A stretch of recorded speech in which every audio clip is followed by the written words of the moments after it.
तुर्की भी लाहौर से गए हैं और तुर्की से एक अजीबो गरीब किस्म की खबर आई। अच्छा। वहां सामान पहुंचा, ये सिंध से शायद, और वहां सामान पहुंचा, उसके ऊपर लिखा हुआ गवर्नमेंट ऑफ सिंध, हुकूमत पाकिस्तान टैग लगा हुआ।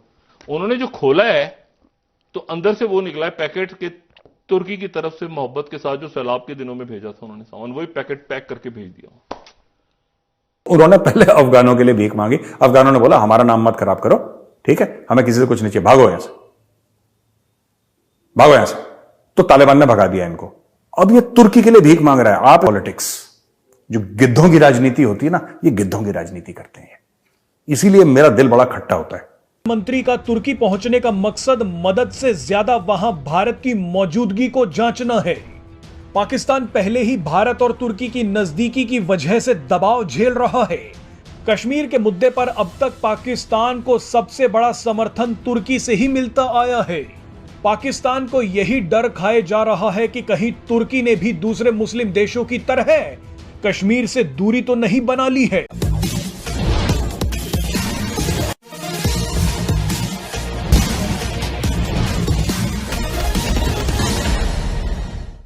तुर्की भी लाहौर से गए हैं और तुर्की से एक अजीबो गरीब किस्म की खबर आई। अच्छा। वहां सामान पहुंचा, ये सिंध से शायद, और वहां सामान पहुंचा, उसके ऊपर लिखा हुआ गवर्नमेंट ऑफ सिंध, हुकूमत पाकिस्तान टैग लगा हुआ। उन्होंने जो खोला है तो अंदर से वो निकला है पैकेट के, तुर्की की तरफ से मोहब्बत के साथ जो सैलाब के दिनों में भेजा था उन्होंने सामान, वही पैकेट पैक करके भेज दिया। शर्मिंदगी की बात है। मकसद, अब मुझे नहीं पता वहां का मीडिया रिपोर्ट करता है या लिहाज करता है हमारा, ठीक है ना, ये वहां के कौंसलेट जनरल को किसी को खबर दी है तो कितनी क्या एम्बैरसिंग सिचुएशन है। उन्होंने पहले अफगानों के लिए भीख मांगी, अफगानों ने बोला हमारा नाम मत खराब करो, ठीक है, हमें किसी से कुछ नहीं चाहिए, भागो यहां से, भागो यहां से। तो तालिबान ने भगा दिया इनको। अब ये तुर्की के लिए भीख मांग रहा है। आप इसका सेंटेंस देखिए, मैं फिर बोल रहा हूं। No country, however resourceful, can deal with devastation of this magnitude. It is time that the world came forward and extended support to the suffering humanity. अरे बेवकूफ आदमी, world is already supporting. India के कितने लोग वहां पे बैठे हैं, लगातार हर रोज फ्लाइट जा रही हैं, वर्ल्ड दे रहा है, दुनिया टर्की को सपोर्ट कर रही है, इजराइल के लोग वहां पे बैठे हैं। ये सिर्फ वहां पे बातें करने गया था आदमी, अपना पीआर बनाने के लिए। मैं इसीलिए कह रहा हूं कि इस देखो ना, पाकिस्तानी लीडरशिप में, आवाम को नहीं बोल रहा, लेकिन पाकिस्तानी लीडरशिप का बिल्कुल अंदर से ना ये मरे हैं बिल्कुल यार, इनको कोई फर्क नहीं पड़ता यार।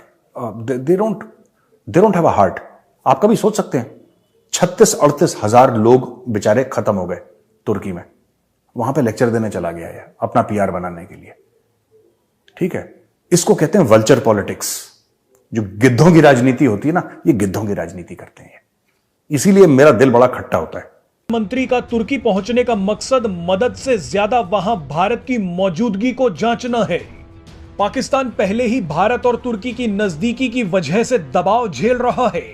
कश्मीर के मुद्दे पर अब तक पाकिस्तान को सबसे बड़ा समर्थन तुर्की से ही मिलता आया है। पाकिस्तान को यही डर खाए जा रहा है कि कहीं तुर्की ने भी दूसरे मुस्लिम देशों की तरह कश्मीर से दूरी तो नहीं बना ली है। बहरहाल पाकिस्तान भारत और तुर्की के इसी गुणा भाग में लगा था और उसी के सबसे करीबी चीन ने उसे करारा तमाचा मारा। तुर्की दूर ना हो जाए इसलिए शहबाज शरीफ अचानक वहां पहुंच गए, लेकिन पीछे से चीन पाकिस्तान में कामकाज बंद करके निकल गया।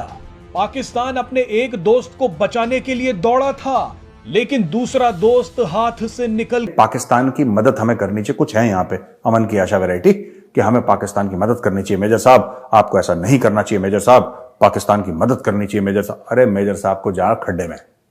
आप भाई साहब एक बात बताओ, उस मुल्क को जरूरत है 155 लग्जरी गाड़ी, आवाम एक दूसरे की गर्दन पकड़ रहा है, एक दूसरे को जान से मार रहा है आटे के 5 किलो के 10 किलो के आटे के बैग के लिए। वहां पे लड़ाई फसाद हो रहा है सड़क पे कि हमें ये दे दो, हमें ये दे दो, हमें ये नहीं है, ये नहीं है। लेकिन उनका जो रईस तबका है, जो सरकार है, वो तो लग्जरी गाड़ियां खरीद रही है। मर्सिडीज BMW आ रहे हैं उनके यार, लग्जरी गाड़ियों का उन्होंने ऑर्डर दे रखा है। वो कह रहे हैं 155 लग्जरी गाड़ी देंगे, और किस पैसे देंगे? वर्ल्ड बैंक के। और इसको जस्टिफाई करने के लिए पता नहीं कौन सा इन्होंने लाहौरी चूरन, लाहौरी लोमड़ी का दिमाग जो है, लाहौरी लोमड़ी, उसके दिमाग से लाहौरी चूरन निकला और चूरन से 155 गाड़ियां आ रही हैं। ये मांग के लग्जरी में जी रहे हैं लोग। आप समझ रहे मेरी बात? पाकिस्तानी मांग के, भीख मांग के एक लग्जूरियस लाइफ जीना चाहते हैं। ये है एटीट्यूड। खबरों के मुताबिक चीन ने पाकिस्तान के लोगों को वीजा देने पर रोक लगा दी है। इसके अलावा चीन ने इस्लामाबाद में अपना काउंसलर ऑफिस भी अचानक बंद कर दिया है। टीटीपी और बलूच विद्रोहियों से लगातार मिल रहे हमलों की धमकियों के बाद चीन ने यह बड़ा कदम उठाया है। चीन ने जैसे ही पाकिस्तान में अपना काउंसलर ऑफिस बंद किया, उसी समय से पाकिस्तानियों को वीजा मिलना बंद हो गया। पिछले हफ्ते ही चीन ने पाकिस्तान में रह रहे अपने नागरिकों को एक सख्त एडवाइजरी भी जारी की थी। इस एडवाइजरी में कहा गया था कि पाकिस्तान में सिक्योरिटी के हालात बेहद खराब हैं और वहां रहना खतरनाक हो सकता है, लिहाजा चीन के नागरिक अपनी सुरक्षा का खास ख्याल रखें। चीन ने हाल ही में पाकिस्तान के खिलाफ बड़े एक्शंस की झड़ी लगा दी है। चीन हाल ही में आतंकवाद पर पाकिस्तान को एक बड़ा झटका दे चुका है। चीन ने पाकिस्तान को बेनकाब करते हुए आतंकी मसूद अजहर के मुद्दे पर भारत का साथ दे दिया। संयुक्त राष्ट्र में मसूद अजहर को जब वैश्विक आतंकी घोषित किया गया तो चीन ने इसका समर्थन किया। दिलचस्प बात यह है कि चीन लगातार इस मुद्दे पर पहले अड़ंगे डालता रहता था, लेकिन अब चीन ने पाकिस्तान को सबके सामने विरोध झेलने के लिए छोड़ दिया। चीन ने एक और बड़ा कदम उठाते हुए पाकिस्तान से यह भी कह दिया कि अगर वो आईएमएफ से लोन लेना चाहता है तो उसे आईएमएफ की सारी शर्तें माननी पड़ेंगी। चीन ने साफ साफ पाकिस्तान से कह दिया कि वो अब आईएमएफ से उसकी सिफारिशें नहीं करेगा। चीन पाकिस्तान में पूरी तरह से डूब चुके सीपैक प्रोजेक्ट को लेकर बेहद नाराज और परेशान है। चीन सीपैक में काम कर रहे अपने कर्मचारियों की सुरक्षा को लेकर भी बेहद चिंतित है। बलूच विद्रोही और टीटीपी के आतंकी रोज चीन के वर्कर्स को चुन चुन कर मार रहे हैं। सीपैक प्रोजेक्ट के डूबने और अपने ही नागरिकों पर हमला होने की वजह से चीन की सरकार को अब अपने ही देश में विरोध का सामना करना पड़ रहा है। भूकंप आने के बाद तुर्की और सीरिया के लोगों की भारत ने जितनी बड़े पैमाने पर मदद किया है, इसको देखकर पाकिस्तान के कान खड़े हो गए।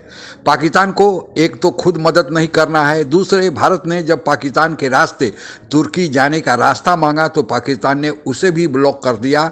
और फिर अब पाकिस्तान को लगा कि भारत उसके बावजूद भी वहां पहुंच गया है और तुर्की के लोगों की भारत के प्रति सहानुभूति जागृत हो गई है, तो मना करने के बावजूद भी पाकिस्तान के प्रधानमंत्री शहबाज शरीफ अपने विदेश मंत्री और अन्य लाव लश्कर के साथ आखिरकार तुर्की पहुंच गए। लेकिन तुर्की में हुआ उल्टा।